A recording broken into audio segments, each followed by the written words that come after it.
जय हिंद दोस्तों। स्वागत है आपका दर्पण 31 के परिवार में। आज हम इस वीडियो में समझेंगे समास को। जो हिंदी व्याकरण में जो समास आता है, समास बहुत ही कठिन चैप्टर नहीं है, लेकिन हमारे लिए इस वीडियो में बहुत सरल चैप्टर हो जाएगा।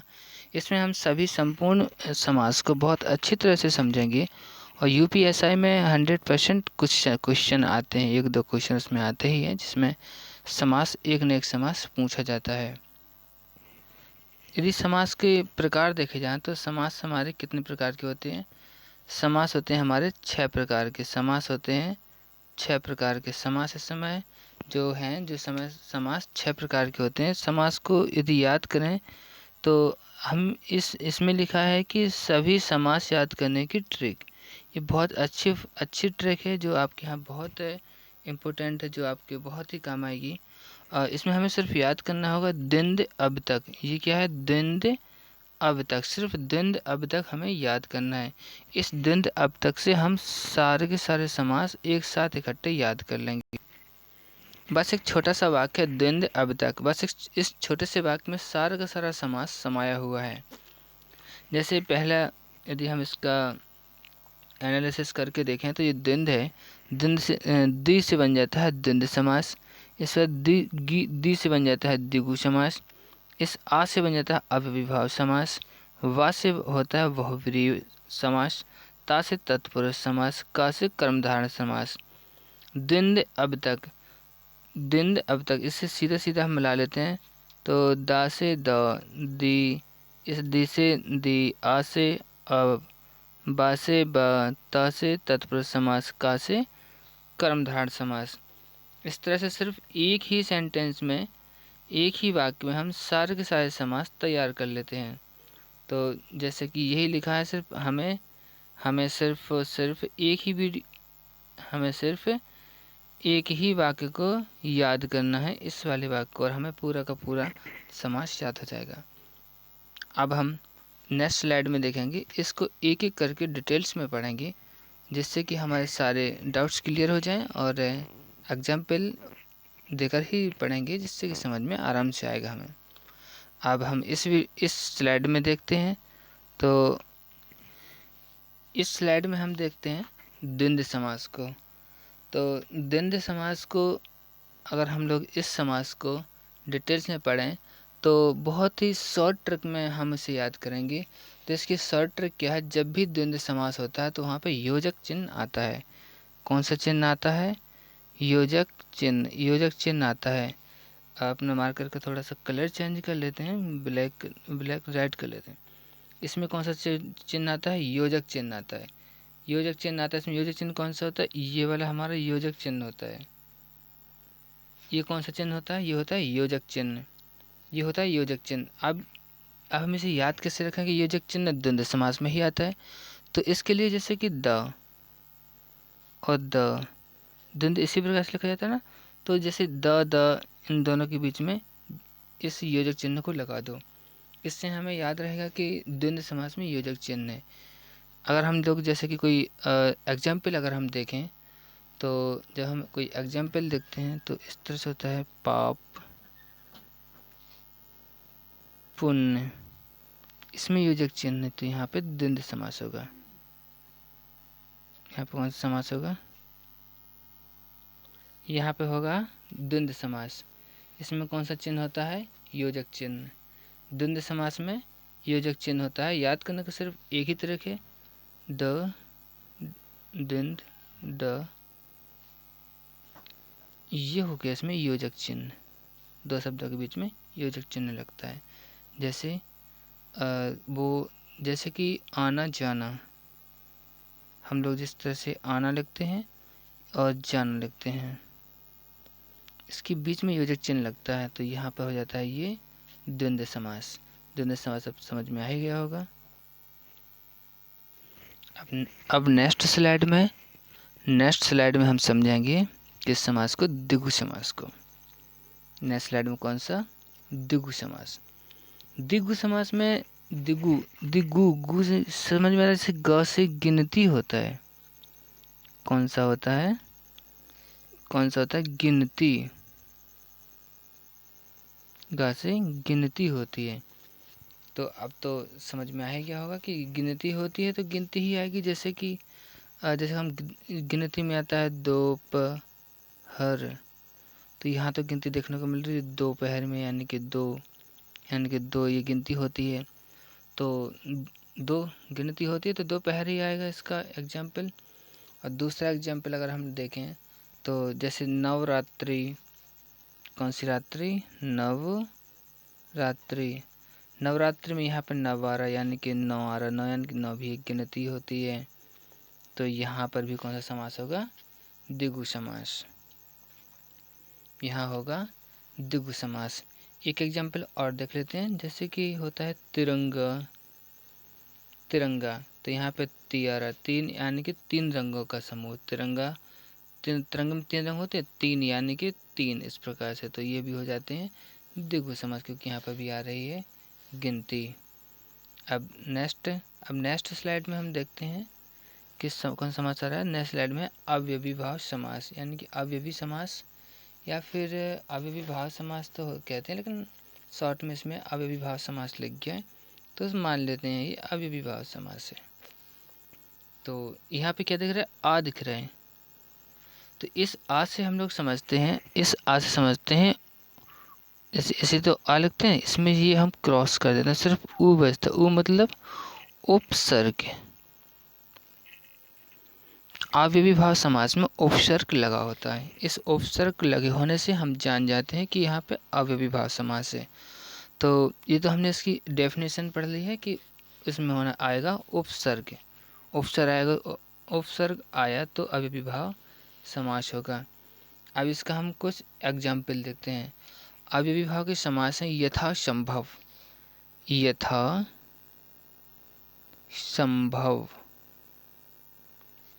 तो यथा संभव में यथा ये क्या है? उपसर्ग। ये है उपसर्ग। यथा संभव में ये है उपसर्ग। ये क्या है? ये मुख्य शब्द है, यानी कि ये है मुख्य शब्द। उपसर्ग किसे कहते हैं? जो किसी मुख्य शब्द के पहले लगे होते हैं वो उपसर्ग होते हैं, और जो मुख्य शब्द के बाद में लगे होते हैं वो क्या होते हैं? प्रत्यय। और पहले लगे होते हैं जो उपसर्ग। तो चलिए एक एग्जाम्पल और देख लेते हैं हम। तो एक एग्जाम्पल और देखते हैं, ये है अनुरूप। एग्जाम्पल है अनुरूप। तो अनुरूप एग्जाम्पल में अनु एक उपसर्ग है, रूप एक मुख्य वर्ड है, यानी कि ये है हमारा मुख्य और ये है अनुरूप। अनुरूप हो गया उपसर्ग। तो अव्ययी भाव में हमेशा उपसर्ग आएगा। जहाँ पर उपसर्ग दिखता है तो आंख मीच के निशान लगा देना कि ये अव्ययी भाव समास ही होगा। अब नेक्स्ट स्लाइड में देखो, नेक्स्ट स्लाइड में आ रहा बहुव्रीहि समास। बहुव्रीहि समास को तो हम बहुत अच्छे ट्रक से समझेंगे कि लाइफ में कभी भी नहीं भूलेगा ये बहुव्रीहि समास। बहुव्रीहि समास कुछ ऐसा है ही जिसे भूलने लायक है ही नहीं है वो, तो कैसे भूलेंगे? इसमें क्या होता है कि दोनों ही पद प्रधान्य होते हैं। अगर इसको पहले डेफिनेशन सुनो। बहुव्रीहि समास में दोनों के दोनों पद प्रधान नहीं होते हैं। ये दोनों पद मिलकर के किसी तीसरे पद का निर्माण करते हैं। अब ये तीसरे पद का निर्माण कैसे करते हैं? जैसे एक एग्जाम्पल देख लेते हैं, घन श्याम। ये है घनश्याम। घनश्याम एक पद हो गया, इसमें 2 पद हैं, एक घन दूसरा है श्याम। अब ये दोनों ही पद प्रधान नहीं हैं, क्योंकि इससे तो कोई अर्थ ही नहीं निकल रहा है। इन दोनों को मिला करके तीसरा अर्थ निकल रहा है, वो है घनश्याम अर्थात कृष्ण। यानी कि घनश्याम के माध्यम से हमें कृष्ण बताने वाला है। तो ये घनश्याम नहीं कहना चाह रहा, बल्कि कृष्ण कहना चाह रहा है, तो इसका उसने दूसरा नाम बोला है घनश्याम। तो बहुव्रीहि समास में कोई तीसरा वर्ड होता है, कोई तीसरा शब्द निकलता है। नेक्स्ट नेक्स्ट एग्जाम्पल है हमारा लंबोदर। तो लंबोदर में लंबोदर, लंबा है उदर जिसका अर्थात गणेश, लंबा है उदर जिसका अर्थात गणेश, यानी कि तीसरा अर्थ निकल रहा है। अब देखो हम इसे याद कैसे करते हैं। अब याद करते हैं हम लोग किसी दूसरे ट्रिक से, जिससे कि कभी भी नहीं भूलेगा लाइफ में। मैंने बोला भी था कि लाइफ में कभी नहीं भूलेगा। अब वो वाली ट्रिक हम अपना लेते हैं। तो वो ट्रिक ये है बहु, ठीक है, ये है बहु, इससे बहु ही निकल रहा है ना। ये क्या है, ये है बहु। अब बहु और होता है कौन, बेटा। बहु बेटा, यानी कि बहु से बा से बहु, बेटे से बेटा। बहु बेटा क्या है कि तीसरी जनरेशन के लिए अर्थात तीसरे संतान की तरफ संकेत करते हैं। बहु बेटा होने का मतलब है कि अब तीसरी संतान आएगी, तो तीसरी संतान की तरफ ये संकेत करते हैं। यानी कि बहुब्रीहि समास में दोनों पद प्रधान नहीं होते हैं और तीसरे पद की ओर संकेत करते हैं। जैसे फिर एक एग्जाम्पल समझ लेते हैं। तो अगला एग्जाम्पल कौन सा होगा, गंगाधर। गंगाधर, गंगाधर में ये गंगाधर किसकी ओर इशारा कर रहा है, ये कर रहा है शिव शंकर की ओर इशारा कर रहा है। गंगाधर कर रहे हैं शिव शंकर की ओर इशारा। तो यहाँ कौन सा समास हो जाता है, बहुब्रीहि समास। यहाँ बहुब्रीहि समास हो गया है। वैसे आपको समझ में आ चुका होगा, तो समझ में तो आ ही गया होगा कि इतना भी कठिन नहीं है कि समझ में नहीं आया। ये बहु से हो गया बहु, ब्री से हो गया बेटा। जो बहु बेटा होते हैं वो तीसरी संतान की ओर संकेत करते हैं, यानी कि तीसरे शब्द की तरफ संकेत करते हैं। बहु बेटा यानी कि गंगाधर है, गंगाधर शिवशंकर थे, लंबोदर गणेश थे, घनश्याम अगर बोलें तो कृष्ण को कहा जाता है घनश्याम। इस प्रकार से अगर इसमें एक और भी है ट्रिक है, इस तरह से भी हम याद कर सकते हैं कि जो इसमें अधिकांश यानी कि 90% देवी देवताओं के नाम आते हैं। 90% किसके नाम आते हैं, देवी देवताओं के। इसमें 90% देवी देवताओं के नाम आते हैं। तो समझ जाइए बहुब्रीहि समास है। तीसरा जो बहु बेटा है, बहु बेटा तीसरी संतान की ओर संकेत करते हैं। इससे हम याद रख सकते हैं कि तीसरा पद इसमें संकेत करता है, तीसरे पद की ओर संकेत करता है। नेक्स्ट स्लाइड में है तत्पुरुष समास। अब तत्पुरुष समास को कैसे समझेंगे, समझना तो पड़ेगा ही। तत्पुरुष समास समझ लेते हैं फिर। तत्पुरुष समाज में इस तरह से हम लोग समझेंगे कि इस समास में कारक चिन्ह का लोप हो जाता है। कारक चिन्ह का लोप हो जाता है। कारक चिन्ह कौन कौन से होते हैं, कर्ता ने अनुकर्म को अपादान से, ये सारे कारक चिन्ह होते हैं। तो इसके एक एग्जाम्पल देख लेते हैं। एग्जाम्पल है यथा प्राप्त। यथा प्राप्त, इसका ही यथा प्राप्त एग्जाम्पल है। मतलब हुआ इसका यथा को प्राप्त, यथा को प्राप्त। तो यहाँ पे ये को आया, ये कारक चिन्ह है। ये को क्या है, कारक चिन्ह है। याद करने का तरीका है जो तत्पुरुष यानी कि जो पुरुष होते हैं वो हमेशा काम करते हैं। जो पुरुष होते हैं वो हमेशा काम करते हैं। काम मीन्स कारक, काम मीन्स कारक, कारक चिन्ह का लोप होता है इसमें। तो अब नेक्स्ट स्लाइड में हमारा अंतिम समास है कर्मधारय समास। कर्मधारय समास में तो ज़्यादा कठिनाई है ही नहीं है। इसमें क्या है, कर्मधारय समास, कर्म धारण कर लिया, यानी कि इसने कर्म को क्या किया है, धारण कर लिया है। कर्मधारय समास। तो कर्मधारय समास में क्या होता है, कर्मधारय समास मीन्स समान। जब कोई कर्म को धारण कर लेता है तो वो किसी के क्या हो जाता है, समान हो जाता है। तो तुलना करते हैं इसमें, इसमें क्या करते हैं, तुलना करते हैं कर्मधारय समास में, यानी कि के समान इसमें तुलना की है के समान। एग्जाम्पल देखते हैं, कमल नयन, अर्थात कमल के समान नयन। इसमें भी क्या आया, के समान, कमल के समान नयन। नेक्स्ट एग्जाम्पल है, अब नेक्स्ट एग्जाम्पल में हम देखते हैं चंद्रमुख। कौन सा मुख है, चंद्रमुख, अर्थात चंद्रमा के समान मुख, चंद्रमा के समान मुख। के समान आया, यहाँ पे क्या आया है, के समान, तो यहाँ पे कौन सा समास होगा, कर्मधारय समास। इस तरह से पूरे समास तैयार हो जाते हैं। यदि आपको इस पूरे समास में कहीं पे भी प्रॉब्लम आती है या समझ में नहीं आते हैं, आप नीचे कमेंट बॉक्स में मुझे ज़रूर बताएं कि इसमें ये हमें ये बात समझ में नहीं आई है, कृपया दोबारा समझाइए। तो हम आपको इसी वीडियो को दोबारा रिपीट कर देंगे नेक्स्ट टाइम पे, और आप उस वीडियो को देख लेंगे तो आपका रिवीजन हो जाएगा और आप आराम से उसे देख पाएंगे। वरना फिर इसी वीडियो को बार बार यदि आप 2 बार यदि वीडियो को पूरा देख लेते हैं तो आपको पूरे समास समझ में आ जाएंगे।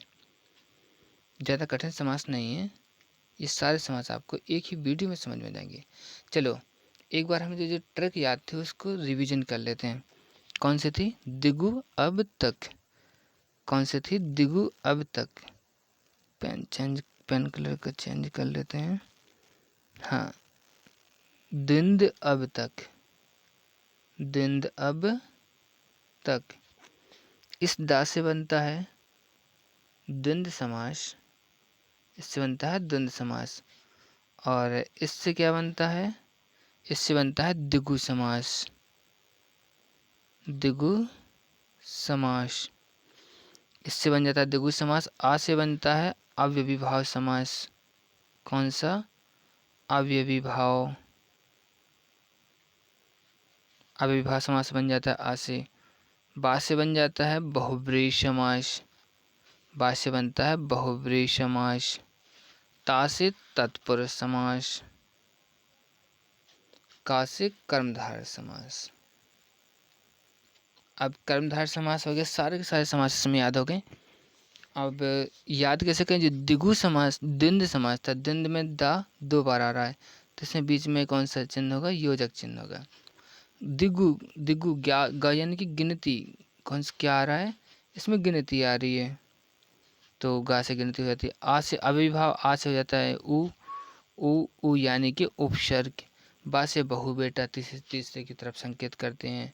और ता से तत्पुरुष समास है। तत्पुरुष समास में क्या होता है कि इसमें कारक चिन्ह का लोप हो जाता है, जैसे यथाशक्ति, यथा को यथा की शक्ति, यानी कि यथा प्राप्त, यथा को प्राप्त, राजपुत्र राजा का पुत्र, कर्ता ने अरुकर्म को, ये वाला। ये है का से हो जाता है कर्मधारण समास, यानी कि के समान, मतलब धारण कर लेते हैं, के समान इसमें हो जाता है।